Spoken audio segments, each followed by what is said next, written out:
Hello everyone and welcome to the Action Figuratorium. My name is Mark Major, yes, that Mark Major, and I am a real big toy collector here in the Southeast Portland area, and I like to do repaints and customs of figures. This is something that's very sort of therapeutic for me, feels good.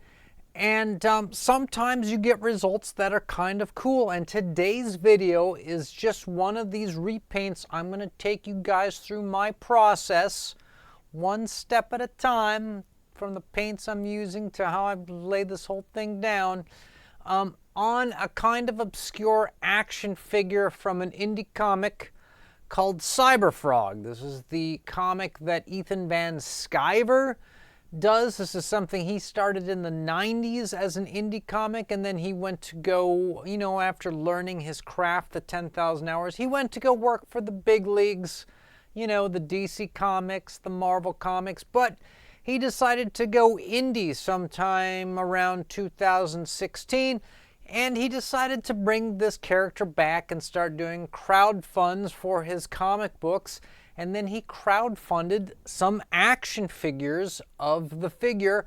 And I'm going to show you guys exactly what I paid for this figure, where I got him from. And I'm going to take you through my custom repaint of CyberFrog. That is coming up today. So you guys gather round like it's a campfire and I'm the bard, all right?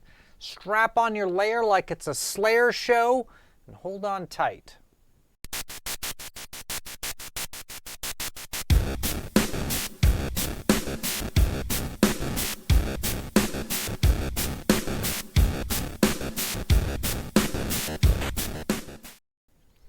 Let's start off, people. Let's start off by looking at the original package of the figure that I got. Let's cut over here.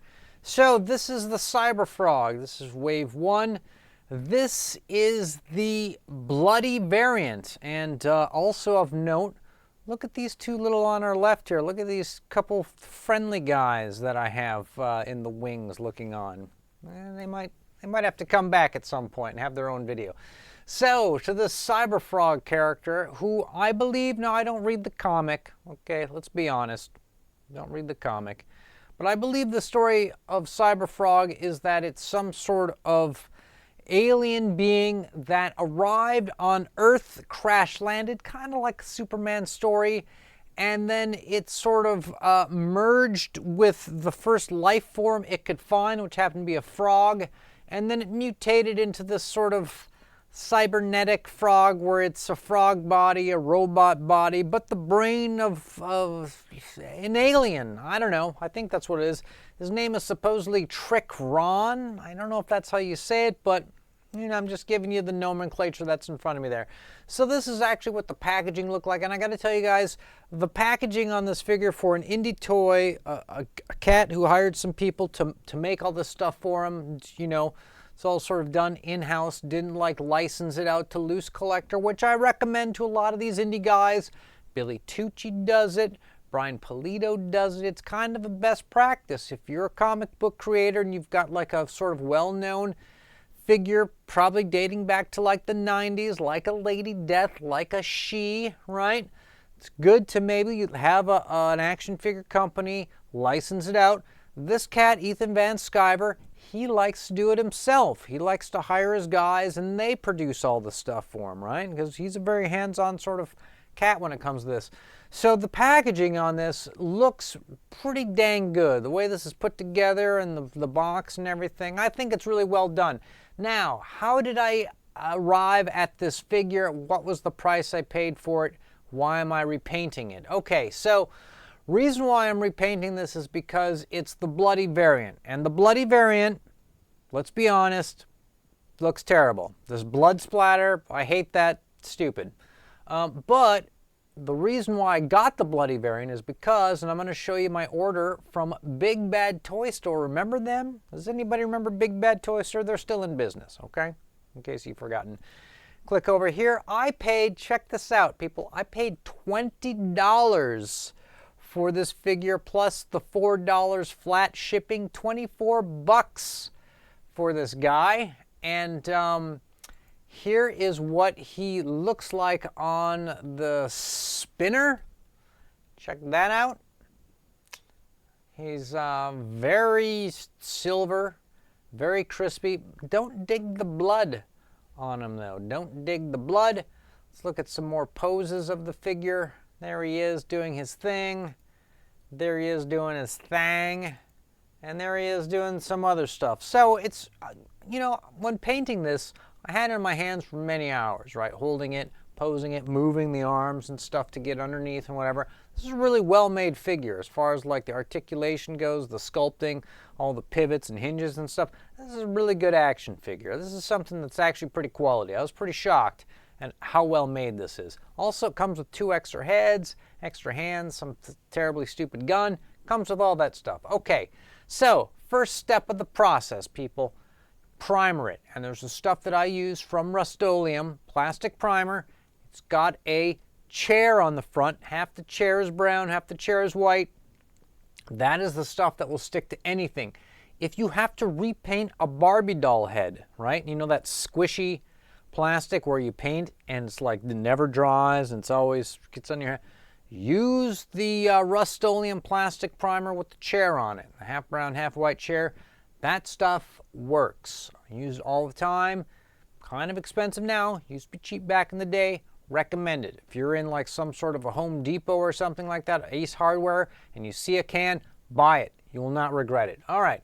So let me show you what he looks like in his primer form. Now check this out. This is CyberFrog. I took, rattled him off. This is him in white form. Now some of you right now are screaming at the top of your lungs. I can feel it. I can feel the screams coming through the screen right now, okay? You're screaming at the top of your lungs. You're saying, Mark, this is perfect. Don't go any further. Leave it the way it is. This is what CyberFrog should be. You should stick with this. This pure white looking dude, go with this. And I say, that's okay.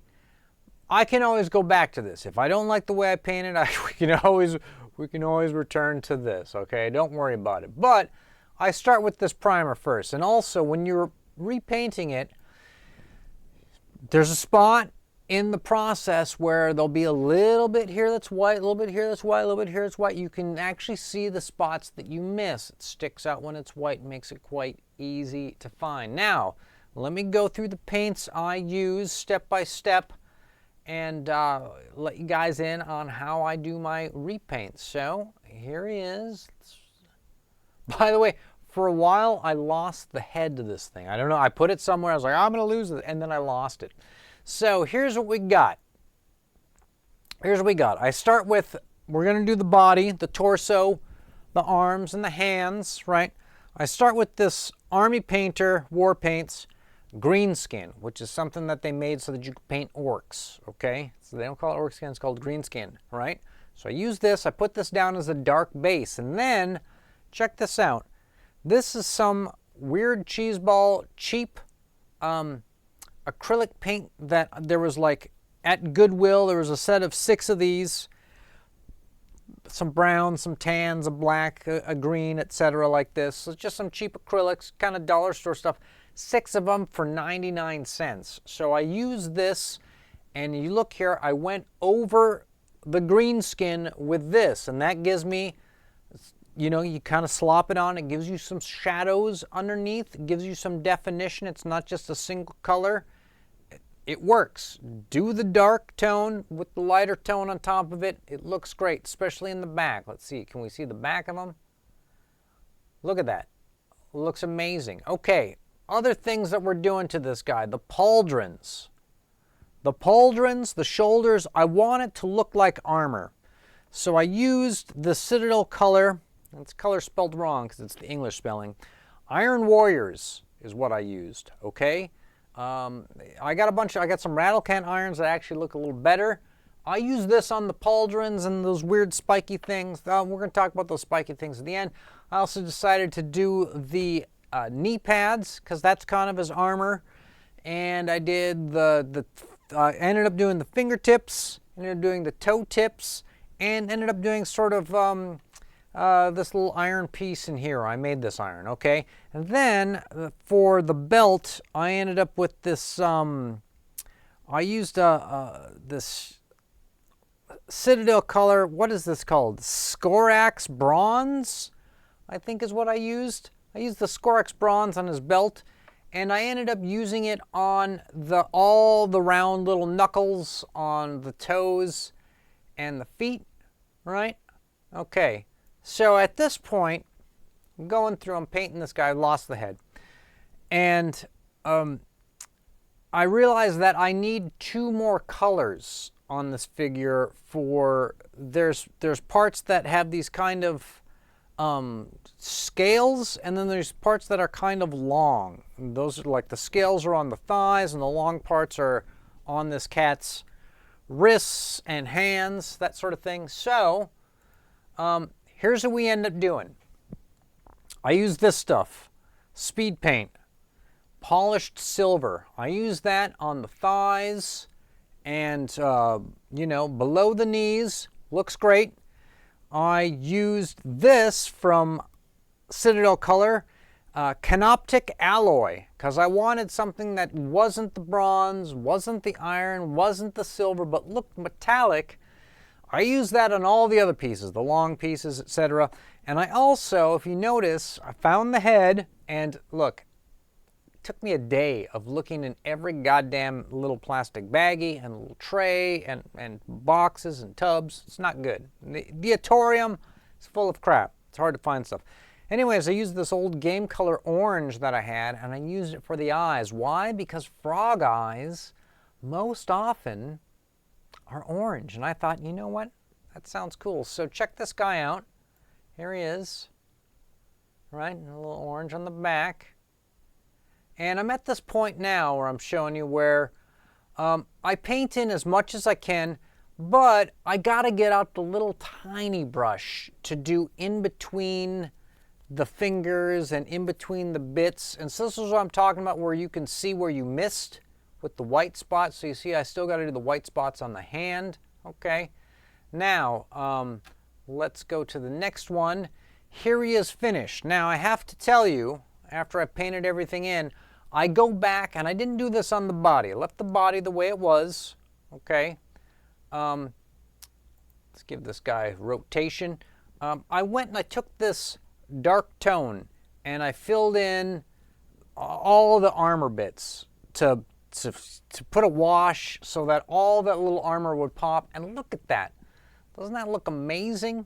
Also, it takes the color down on some of the really bright bronze kind of stuff, sort of the bright copper kind of stuff, which is sort of, you know, when it's too bright, it becomes a bit, I don't know what the term is, garish, I don't know the etymology of that word. But look at the legs, look at the silver. That wash on the silver looks amazing. The wash on this weird sort of alloy looks amazing. I love this guy now. This is super great. And of course there is pics I have of, check this out. We've got CyberFrog and one of the aquanauts, okay? So if you missed my video on Build a Team, where I built the aquanauts, these 1/24th scale snap kits from number 57, that's the name of the company.